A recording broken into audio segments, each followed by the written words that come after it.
प्यारे बच्चों नमस्कार, मैं मनीष शर्मा मैथ के इस लेक्चर में आप सभी का स्वागत करता हूं। तो बच्चों जैसा कि मैंने आपको कहा था, आज हम पढ़ेंगे आपकी प्रोबेबिलिटी का लेक्चर नंबर फर्स्ट। यानी आज के इस लेक्चर में हमारा कंप्लीट यही उद्देश्य रहेगा कि प्रोबेबिलिटी क्या होती है, उससे बेसिक जो जानकारी है और जो आपकी एक्सरसाइज से रिलेटेड जानकारी है उन्हें डिस्कस करें। लेकिन उससे पहले यदि आपको याद हो तो मैंने आपको प्रीवियस लेक्चर में एक क्वेश्चन करना दिया था, आपको मिसलेनियस 14 यानी विविध नंबर 14 का मैंने आपको एक क्वेश्चन करना दिया था। तो पहले हम उसे डिस्कस करते हैं और उसके बाद आपका जो एक बहुत ही बढ़िया एंड इंटरेस्टिंग मज़ेदार टॉपिक है प्रोबेबिलिटी, आज उसे हम स्टार्ट करेंगे। ठीक है, तो बच्चों क्वेश्चन था, पहले इस क्वेश्चन को सोल्व करते हैं। प्रूव करना है कि सिद्ध करना है कि बिंदुओं ए बी सी और A dash B dash C dash को मिलाने वाली रेखा मूल बिंदु से गुजरती है। आपको क्या प्रूव करना है बेटा, क्वेश्चन नंबर जो 15 है उसके अंदर आपको ये दे दिया कि दो पॉइंट आपके पास A B C and A dash B dash C dash, इनसे जो बनने वाली लाइन होगी वो ओरिजिन से जाती है। कहाँ से जाती है? ओरिजिन से जाती है। कब? जब ऐसा केस बन जाए A dash B dash plus C dash equal to P dash, कुछ ऐसा हो जाए जहां P और P डैश इनकी मूल बिंदु से दूरी है। यदि मान लो मैं इसको A मान लूं और इसको B मान लूं तो P का मतलब है OA और P डैश का मतलब है OB, जहां O आपका क्या है? ओरिजिन यानी मूल बिंदु है। क्लियर हुआ बच्चों? जो जो डेटा आपको गिवन था क्वेश्चन में पहले मैंने वो सारा लिख दिया है, क्या डेटा गिवन है और जो प्रूव ये करना है। डेटा जो गिवन है उसको दोबारा पढ़ लेते हैं कि क्वेश्चन ये है बच्चों कि हमारे पास दो डिफरेंट पॉइंट है, एक ए जिसके कोऑर्डिनेट है ए बी सी और एक है बी पॉइंट जिसके कोऑर्डिनेट है A dash B dash C dash. ठीक है, आपको क्या दिया है? दो बातें और कि जो P है वो क्या है? ए की O से डिस्टेंस, O का मतलब ओरिजिन, ठीक है, और P डैश है वो B की O से डिस्टेंस यानी P डैश। ठीक है, और ये प्रूव करना है कब? जब आपकी लाइन ओरिजिन से पास्ड होती हो, मूल बिंदु से जाती हो। बात समझ आ गई? यानी क्वेश्चन के अंदर बच्चों सबसे पहले ये समझ आ गया होगा भी प्रूव क्या करना है। तो आइए फिर क्वेश्चन को स्टार्ट करते हैं। सबसे पहले बच्चों आप जानते हो equation of A B, formula होता है हमारे पास x minus x1 upon x2 minus x1, y minus y1 upon y2 minus y1 और z minus z1 upon z2 minus z1। ठीक है बेटा, यही फॉर्मूला होता होगा, आपका पढ़ा हुआ भी है। ठीक है, तो अब हम क्या करते हैं, इसके अंदर जो जो मेरे पास x1 y1 z1 है या x2 y2 z2 है, मैं एक बार उनको रख देता हूँ। ठीक है, तो जब इनको रखूँगा तो इक्वेशन कुछ ऐसी नहीं बन जाएगी, x minus A upon A dash minus A, y minus B upon B dash minus B and z minus C upon C dash minus C. Clear है? इतनी बात समझ आ गई या नहीं आ गई? Any doubt? नहीं होना चाहिए। इसके बाद हम जानते हैं गिवन है कि जो लाइन है वो पास्ड थ्रू ओरिजिन, यानी जो आपकी लाइन है बेटा वो कहाँ से पास्ड हो रही है? ओरिजिन से जा रही है। ओरिजिन के कोऑर्डिनेट क्या है? ओरिजिन यानी 0 0 0 से आपकी लाइन जा रही है। तो एक बात बताइए, ये जो पॉइंट है क्या वो इस इक्वेशन को सेटिस्फाई करेगा या नहीं करेगा? मेरा क्वेश्चन क्या, वो ध्यान से समझिए। मैं ये कह रहा हूँ बेटा कि ये जो लाइन है वो ओरिजिन से जाती है। ओरिजिन से जाने का मतलब 0 0 0 से जाती है। तो ये बताइए क्या 0 0 0 कोऑर्डिनेट इस लाइन को सेटिस्फाई करेगा या नहीं करेगा? तो आपका जवाब ये होना चाहिए कि हाँ इसको सेटिस्फाई करेगा। यानी यदि मैं एक्स वाई जेड की जगह 0 0 रख दूँ तो ये इस इक्वेशन पे कोई इफेक्ट नहीं होगा। तो 0 0 रखने पर मेरे पास आ जाएगा माइनस का A upon A dash minus A minus B upon B dash minus B और माइनस का C upon C dash minus C. ठीक है, तीनों में इक्वल माइनस है तो माइनस को हटा सकता हूँ, तो आ जाएगा A upon A dash minus A, B upon B dash minus B और equal to C upon C dash minus C. ठीक है, ऐसा लिख सकता हूँ ना। इसके बाद तीनों को क्या कर दूँ? रेसिप्रोकल कर दूँ, व्युत्क्रम कर दूँ, उलट दूँ। ठीक है, तो कोई इफेक्ट नहीं होगा।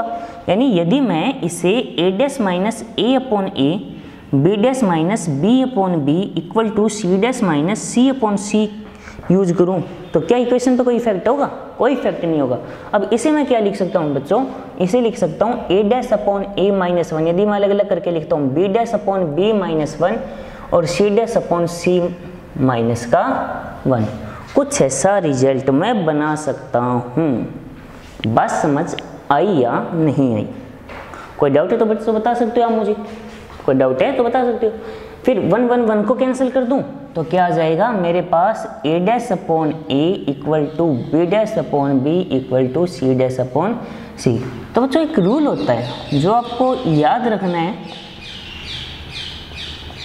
कि यदि ऊपर वालों का ऊपर वर्ग करके ऐड करके रूट निकालो, नीचे वालों का नीचे वर्ग करके रूट निकालो, तो उनका जो रेशियो आएगा वो इक्वल ही रहेगा। जैसे आपको फॉर एग्जांपल मैं बताता हूँ कुछ, 2/3 इक्वल टू 4/6 नहीं है क्या?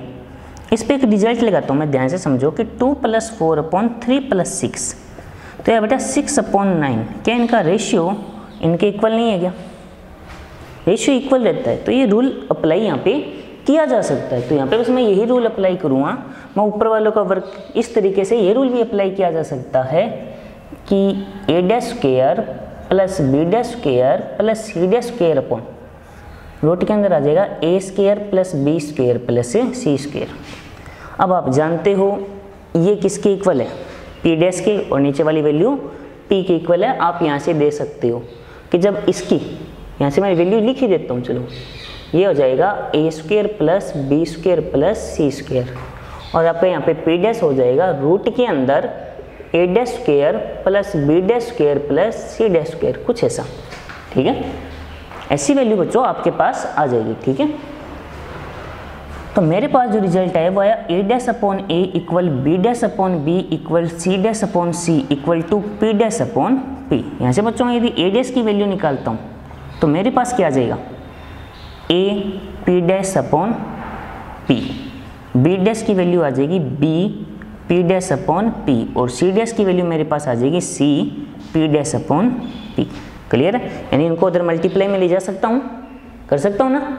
उसके बाद मुझे जो सिद्ध करना था a dash b b dash c c dash, तो मैं क्या करता हूँ, यहाँ a का मल्टीप्लाई करता हूँ, यहाँ b का और यहाँ c का, और तीनों को क्या कर देता हूँ, ऐड कर देता हूँ, यानी जोड़ देता हूँ। तो क्या रिजल्ट बन जाएगा? a dash plus b b dash plus c c dash. क्या हो जाएगा बच्चों? यहाँ पे a का मल्टीप्लाई करूँगा तो a square p dash upon p, b square p dash upon p, c square p dash upon p। तो यहाँ पे आप देखो तो p डैश अपॉन p यदि मैं कॉमन लेता हूँ तो ब्रैकेट के अंदर आ जाएगा a square plus b square plus c square, और वो बच्चों रिजल्ट किसके इक्वल होगा? p स्क्वायर के। 1 पावर से 1 पावर गई तो ये आ गया a dash plus b b dash plus c c dash equal to p p dash. ये बच्चों हमें सिद्ध करना था।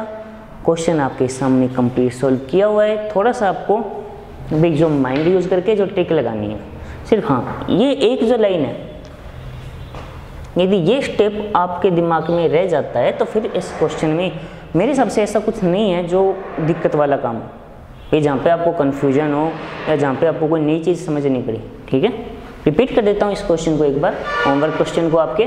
एक क्वेश्चन था बच्चों कि आपके पास 2 पॉइंट है, एक a और एक b।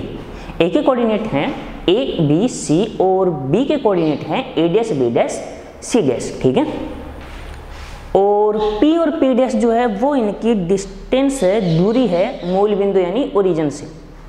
तो जो मूल बिंदु से दूरी होगी जो p, उसका फॉर्मूला भी यही होगा और इसकी दूरी का फॉर्मूला ये होगा, ये हम जानते हैं डिस्टेंस फॉर्मूले से। फिर मैंने क्या किया, सबसे पहले इक्वेशन ऑफ ए बी, भाई जो ये लाइन के बारे में जिसके बारे में बोल रहा है पहले वो लाइन तो बनाई।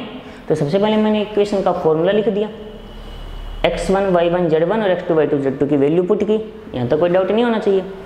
फिर ये क्या कह रहा है, पास थ्रू ओरिजिन, यानी जो आपकी लाइन है वो मूल बिंदु से जाती है, यानी x y z की जगह यदि मैं 0 0 0 सब्सटीट्यूट कर दूं तो इक्वेशन पे कोई इफेक्ट नहीं करेगा, वो उसे सेटिस्फाई करेगा। तो मैंने x y z की जगह इस इक्वेशन में क्या रख दिया, 0 0 0, तो कुछ ऐसी इक्वेशन आ गई।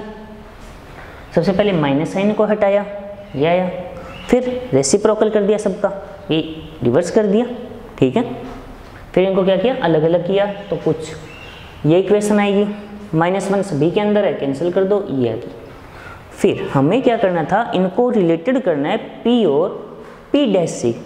तो बच्चों आप याद रखना, इस तरीके से लेकर यदि आप इनका रेशियो लेते हो तो दिए गए क्वेश्चन पे कभी भी कोई भी इफेक्ट नहीं होता, यानी वो रेशियो इनके इक्वल रहेगा, ठीक है। वैल्यू का मतलब इनका रेशियो इक्वल आएगा, ये एक तरीके से रेशियो ही तो है इनका अनुपात। तो ये वैल्यू यदि आप देखो तो P' की है और ये P की, तो यहाँ से मैंने क्या किया, E', B' और C', इन तीनों का पता कर लिया, ठीक है। इन तीनों का पता करने के बाद मुझे जो रिजल्ट प्रूव करना था A, B, B', C', उसके अकॉर्डिंग मैंने क्या किया, यहाँ पे A, यहाँ पे B और यहाँ पे C' का मल्टीप्लाई किया और सबको ऐड कर दिया। P' कॉमन आने के बाद अंदर ये आया, ये P² की वैल्यू होती है, 1 पर से कैंसिल हो गया, रिजल्ट आपके सामने है। आराम से बच्चों देखो, कोई डाउट है बताओ, स्क्रीनशॉट ले सकते हो, वीडियो को पॉज करो, स्क्रीनशॉट लो। ये लो, एक बार मैं हट जाता हूँ।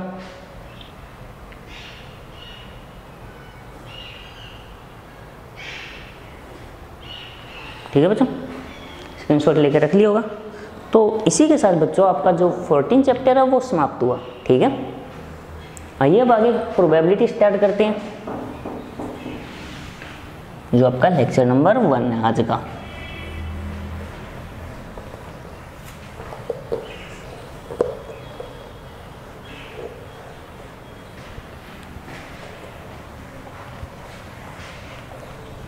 बच्चों शायद प्रोबेबिलिटी यदि आपको याद है तो आपने 9th क्लास से मेरे सबसे पढ़ते आ रहे हो। 9th क्लास में तो ज़्यादा नहीं पढ़ा, सॉरी 10th क्लास से आप पढ़ते आ रहे हो, ठीक है। पहली जो बुक थी उसमें थोड़े बहुत 9th क्लास में भी था, शायद अब जो नई बुक में 9th क्लास से हट गया होगा। बाकी हाँ, आपने 10th 11th इन 2 क्लासों में प्रोबेबिलिटी यानी जो आपकी प्रायिकता है उसको आपने अच्छी तरीके से पढ़ा है ना। हाँ, बस अंतर इतना हो गया होगा कि भाई जो 10वीं क्लास 10th क्लास में आपने पढ़ा वो नॉर्मली था, 11th क्लास में लेवल थोड़ा और हाई हुआ और 12th क्लास में लेवल थोड़ा और हाई होगा। लेकिन बच्चों एक बात याद रखना, प्रोबेबिलिटी को जितना आप इंटरेस्ट लेके पढ़ोगे उतना ही आपको ज़्यादा समझ आएगा, उतना ही अच्छा लगेगा, ठीक है।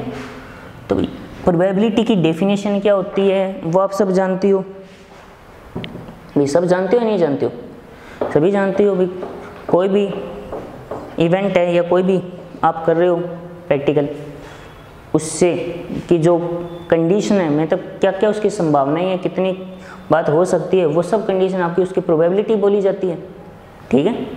एक तरीके से अनिश्चितता जिसे आप कह सकते हो हिंदी में, या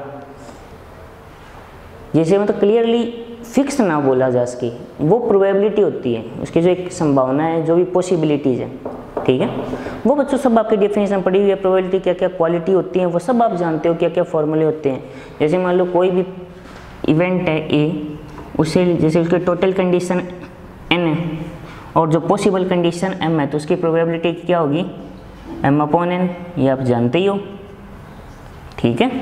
ये तो आप जानते हो ना कि भाई यदि कोई भी इवेंट ए है, कोई भी घटना है ए, उसकी कुल स्थितियाँ यानी टोटल जो कंडीशन है वो n है और जो टोटल पॉसिबल कंडीशन और उसके अकॉर्डिंग जो पॉसिबिलिटीज़ कंडीशन है वो m है, जो हो सकती है।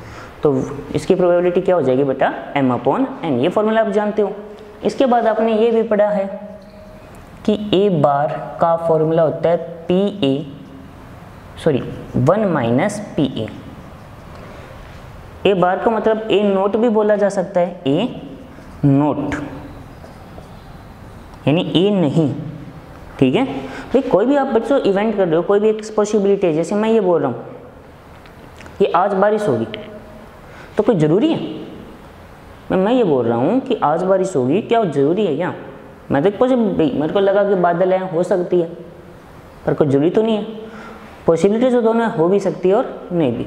जैसे क्लास में भी हम बोलते हैं कि भी कुछ स्टूडेंट है, जैसे मान लो मेरे भी जो आप स्टूडेंट हो, आप 10th 12th क्लास में हो, मुझे लगता है भी कोई बच्चा ऐसा हो जो उसका जो मैं प्री बोर्ड एग्जाम लेते हैं क्लास टेस्ट में उसकी परफॉर्मेंस बहुत अच्छी हो, तो एक अनुमान के लिए ये बोल देते हैं कि हाँ ये बच्चा शायद मेरिट में आ जाए। लेकिन क्या हमारे बोलने से वो मेरिट में आ जाएगा? पॉसिबिलिटीज़ है। आ भी सकता है, नहीं भी, वो उसके ऊपर डिपेंड करते हैं। यदि उसने पेपर सही तरीके से अटेम्प्ट किया, सही क्वेश्चन से किया, तो क्या पता वो मेरिट में आ भी सकता है, या सकता है। यदि कोई एकदम भाई जो ऐसा बच्चा जो एकदम वीक हो, उसके लिए ये भी बहुत ज़्यादा शायद ये फेल होने के चांस है, कि अब तक वो हो भी जाए ना भी हो। लेकिन हम एक अपनी कंडीशन अकॉर्डिंग, और जो सबसे अच्छा एग्जांपल ये बोल लो कि भाई जो IPL चल रहा है, अलग अलग आप टीम को सपोर्ट करते हैं, कोई किसी टीम को सपोर्ट करता है, कोई किसी टीम को, वो कहता है हमारी टीम जीतेगी, लेकिन वो तो सिर्फ उसके फेवर में है इसलिए बता रहे हैं, लेकिन क्या उसके कहने से थोड़ी ना हो जाएगा। कंडीशन तो दोनों है। तो बस वही बात है बेटा, हमें सभी कंडीशन को लेके चलना है। प्रोबेबिलिटी को समझने के लिए सबसे पहले आपका काम क्या होगा, टोटल कंडीशन को समझना, और जो आपके अकॉर्डिंग जो इवेंट आप ले रहे हो उसके अकॉर्डिंग जो कंडीशन है उन्हें समझना। यदि आप इतना कर लेते हो तो मान के चलो प्रोबेबिलिटी में आपको दिक्कत नहीं आएगी। आप क्या करते हो बेटा, सीधा क्वेश्चन पे आने की करते हो, सीधा देखा ये वैल्यू पुट करो, लेकिन क्वेश्चन की पहले लैंग्वेज को पढ़कर उसके अकॉर्डिंग समझना जरूरी है। यदि इतना आप समझ जाते हो तो बेटा प्रोबेबिलिटी में कभी कोई दिक्कत नहीं आएगी। ठीक है, इतना इजी चैप्टर लगेगा आपको कि जिसका कोई अंदाजा नहीं है। और एक मज़ेदार टॉपिक लगेगा कि कंडीशन बनाने में एक मज़ा आता है। ठीक है, आपको क्या करना है, जो जो कंडीशन बनती है उनको समझना है। जैसे आप कॉइन टॉस्ट करते हो तो आप ये मत सोचो कि हमने कॉइन टॉस्ट किया हमें हेड चाहिए, हमें हेड चाहिए, उसका मतलब नहीं है। कंडीशन क्या क्या हो सकती है, उसमें क्या क्या आ सकता है, हेड भी आ सकता है, टेल भी आ सकता है, तो आपको दोनों कंडीशन लेनी होती है। तो चलो इतनी बात, तो ये तो सिंपल सा एग्जांपल था जो आप 10th में 11th में पढ़ चुके हो, तो वो तो आप जानते हो। लेकिन अलग अलग जो कंडीशन होगी उनके अकॉर्डिंग, जैसे फॉर एग्जाम्पल बेटा मैं ये कहता हूँ कि मेरे पास 3 बॉल हैं ABC, तो अब मुझे यदि 2 बॉल इनमें से चाहिए, यदि मुझे इनमें से 2 बॉल लेनी हो तो मैं क्या क्या ले सकता हूँ। ये मैंने कोई कंडीशन तो अप्लाई नहीं की ना, तो मैं क्या ले सकता हूँ, मैं AB ले सकता हूँ, या मैं BC को ले सकता हूँ, या AC को ले सकता हूँ। ठीक है, तो ये 3 कंडीशन है। ठीक है, मुझे 2 बॉल से मतलब है। अब कोई बच्चा यदि ये माइंड लगाए कि सर BA नहीं हो सकता क्या, CB नहीं हो सकता क्या, CA नहीं हो सकता क्या, तो बेटा ये यहाँ पे पॉसिबिलिटीज नहीं होगी। क्यों नहीं होगी, कि मुझे सिर्फ 2 बॉल से मतलब है। चाहे पहले कौन सी भी 2 मुझको उससे फर्क नहीं पड़ा, मुझे किससे मतलब है, मेरा जो मेन उद्देश्य है वो क्या है, मुझे भी जो 3 बॉल हैं जिनके ऊपर एक पे A लिखा हुआ है, एक पे B लिखा हुआ है, एक पे C लिखा हुआ है, 3 मान लो डिफरेंट कलर की बॉल हैं, अलग अलग कलर की बॉल है, मुझे केवल 2 बॉल से मतलब है। मुझे ये नहीं है कि मुझे पहले A चाहिए बाद में B चाहिए, ये तो मैं कहीं नहीं रहा हूँ। मुझे तो कोई 2 बॉल दे दो, अब पहले B दे दो फिर A दे दो, या पहले A फिर B, तो यहाँ पे कंडीशन बनेगी टोटल 3। इस तरीके से आपको कंडीशन के ऊपर रूल अप्लाई करना है। यदि वहाँ पे ऑर्डर की इंपॉर्टेंस होती है तो ये भी हो जाएगा। ठीक है, नंबर 2 बच्चों, इसको समझने के लिए इसमें जो क्वेश्चन होंगे, कुछ क्वेश्चन आगे ऐसे आएंगे जिनमें आपको topic P and C, permutation and combination की थोड़ी सी हेल्प लेनी पड़ेगी। और बच्चों यदि आपको P एंड C याद है तो कंडीशन बनाना आपको आ जाएगा, क्योंकि P एंड C आपको याद हो, हमने अरेंजमेंट ही पढ़ा है, एक तरीके से कंडीशन ही तो बनाई है। ठीक है, तो बच्चों वो सब बातें आपको याद रखनी है। तो ये तो एक नॉर्मली सी बातें थी जो आपको प्रोबेबिलिटी के बारे में पता होनी चाहिए। और अब हम स्टार्ट कर रहे हैं आपकी जो एक्सरसाइज है उससे रिलेटेड जानकारी। तो आपको सबसे पहले जो पढ़ना है वो है कंडीशनल प्रोबेबिलिटी। आराम से बच्चों इसको टॉप समझना है, जल्दबाजी नहीं करनी है, कंडीशन को एक एक बात को समझ के फिर आंसर देना है। इसका मतलब है सहप्रतिबंध प्रायिकता।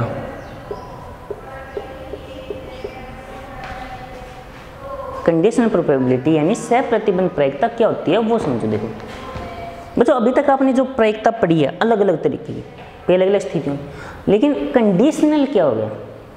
चलो मैं एक नॉर्मल सी एग्जांपल देता हूँ। जैसे आप घर पे ये कहते हो कि हमें ये चीज़ चाहिए, कोई भी, जैसे कोई बच्चा है, जैसे मान लो 10th क्लास का स्टूडेंट है या 12th क्लास का, वो कहते हैं पापा मुझे मोबाइल दे रहा हो, तो गार्जियन कभी नहीं कह देते कि हाँ पहले आप 12th में इतने परसेंटेज लेके आओ। यदि इतने आ जाए, जैसे फॉर एग्जांपल हमने बोल दिया 80%, कि भाई ये नहीं बोल देते कि 80% आगे आते हैं तो आपको मोबाइल मिल जाएगा। ऐसा हुआ या नहीं हुआ भाई? आपने कुछ मांगो और घर वालों ने उस पर कंडीशन लगा दियो या नहीं लगा दियो, या कोई भी ऐसी बात भी कि हाँ कि ये काम करना है, लेकिन ये वो काम कब होगा, जब ऐसा हो तब होगा। ऐसे फॉर एग्जांपल भाई आपके पास कोई काम है ए, वो आपको भी कोई करना है, लेकिन वो तब हो सकता है जब बी हो, अदरवाइज नहीं हो सकता। ठीक है। तो बच्चों इसमें क्या हो रहा है, इस तरीके के क्वेश्चन में क्या हो रहा है कि यहाँ पे मैं एक कंडीशन नहीं लगा रहा हूँ क्या, यहाँ पे एक कंडीशन ही लगा रहा हूँ क्या। जैसे फॉर एग्जांपल ये भी बोल सकते हो, जैसे गार्गी जो पुरस्कार होता है लड़कियों को मिलता है, उस पर कंडीशन है कि 75%। तो कोई लड़की कहती है कि मुझे गार्गी पुरस्कार चाहिए, लेकिन उसके लिए क्या बोल दिया गया है कि पहले इतने % मार्क्स लेके आओ फिर वो मिलेगा। तो यानी उसके ऊपर मैं क्या कर रहा हूँ, एक कंडीशन लगा दी है ना भाई, जब कोई भी इवेंट की आपको प्रोबेबिलिटी निकालनी हो, लेकिन उसके ऊपर कंडीशन लगा दे कि ये हो तब क्या होगा, ये हो तब क्या होगा। जैसे फॉर एग्जांपल बच्चों में मान लो आप गेम है खेल रहे हो, जैसे ताश आपके पास जो 52 कार्ड होते हैं, 52 कार्ड होते हैं ना टोटल ताश की गड्डी में। तो जो 52 कार्ड है उनमें आप जानते हो आपके पास जो किंग है वो कितने होते हैं, किंग यानी बादशाह, ठीक है। कैसे डिनोट करते हैं, 4 होते हैं।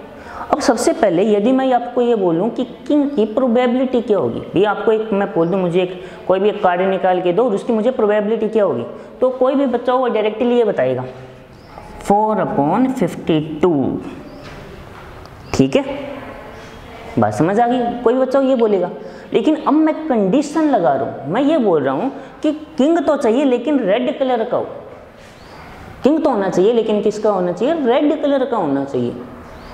तब कंडीशन लगाती है प्रोबेबिलिटी 2/52, प्रोबेबिलिटी चेंज हो गई या नहीं हो गई। यानी जब मैंने उसके ऊपर कंडीशन लगा दी कि भाई किंग तो होना चाहिए, पहले किंग बोला तो वो ब्लैक हो या रेड हो कोई भी दे देता, कोई इफेक्ट वाली बात नहीं थी। लेकिन यदि मैं कंडीशन लगा दूं, जैसे इसमें एक और कंडीशन ये लग सकती है कि मुझे मान लो 2 कार्ड निकालने हो रेगुलरली, मुझे लगातार 2 कार्ड निकालने हो ऑर्डर में, पहले मैंने कार्ड निकाला, उसकी किंग की प्रोबेबिलिटी क्या होगी 4/52, ठीक है, अलग अलग लिख रहा हूँ। यदि मान लो अब मैं क्या करता हूँ कि मैं ये बोल दूँ कि जो पहले मैंने कार्ड निकाला वो किंग था, अब जो मैं कार्ड निकालूँ और उसको मैंने यदि वापस नहीं रखा तो अब किंग की प्रोबेबिलिटी क्या होगी। तो अब मान लो किंग पहले कितने थे 4, एक मैंने बार निकाल दिया तो अब कितने बच गए, 3 बच गए। और पहले जो टोटल कार्ड थे 52, अब कितने बच गए 51। तो अब जो प्रोबेबिलिटी बेटा वो कितनी आएगी 3/51 आएगी या नहीं आएगी, हाँ या ना, बात समझ आई।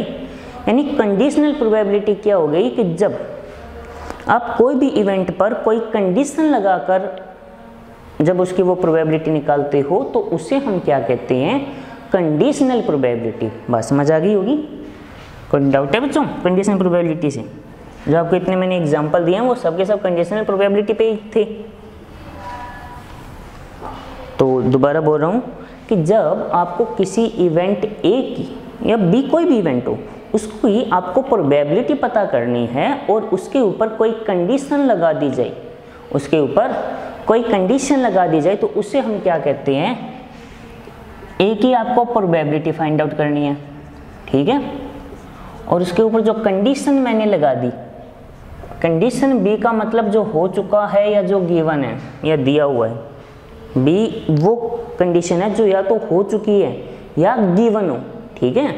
याद रखना क्वेश्चन की जो लैंग्वेज पढ़ोगे ना वहाँ पे ये नहीं दिया होगा ये ए है ये बी है, A/B फाइंड आउट करो, वहाँ पे बोलेगा इस इवेंट की प्रोबेबिलिटी पता करो, गिवन ये है या ऐसा हो चुका है, ठीक है। जो हो चुका है या जो गिवन है वो आपका बी रहेगा फॉर्मूले के अकॉर्डिंग। तो इसको डिनोट कैसे किया जाता है बच्चों, A/B से। यहाँ पे याद रखना मैं ए उस इवेंट को ले रहा हूँ जिसकी मुझे प्रोबेबिलिटी पता करनी है, ए यहाँ पे मैं उस इवेंट को ले रहा हूँ बच्चों मुझे जिसकी प्रोबेबिलिटी चाहिए, बी जो हो चुका है, बी जो हो चुका है उसे ले रहा हूँ। तो PA/B का फॉर्मूला होता है PA∩B/PB। बस इस एक फॉर्मूले से आपकी कंप्लीट 16.1 हो जाएगी, सिर्फ इस एक फॉर्मूले से कंप्लीट 16.1 हो जाएगी, याद रह जाएगा। ए क्या है जिसकी प्रोबेबिलिटी पता करनी है, बी क्या है जो गिवन है या जो हो चुका है। तो बच्चों हाँ इसके अंदर कुछ रूल बन जाते हैं, if A subset of B हो उस कंडीशन में बी सबसेट ऑफ ए हो तो उस कंडीशन में A∩B हो जाएगा बी, तो जो पी ए अपॉन बी है वो हो जाएगा P B upon P B यानी 1। और यदि A intersection B, A subset of B हो तो ए इंटरसेक्शन बी हो जाएगा ए। तो उस कंडीशन में पी ए अपॉन बी हो जाएगा P A upon P B. और नंबर 3, यदि A intersection B equal to 5 हो तो पी ए इंटरसेक्शन बी क्या हो जाएगा 0। तो उस कंडीशन में पी ए अपॉन बी भी क्या हो जाएगा 0। ठीक है, तो बच्चों इतनी बातें अब आपको याद रखनी है। क्लियर है, फॉर्मूले याद रह जाएंगे। तो बच्चों आज के इस लेक्चर में मैंने सिर्फ आपको ये बताया कि कंडीशनल प्रोबेबिलिटी क्या होती है, फॉर्मूले बता दिए हैं।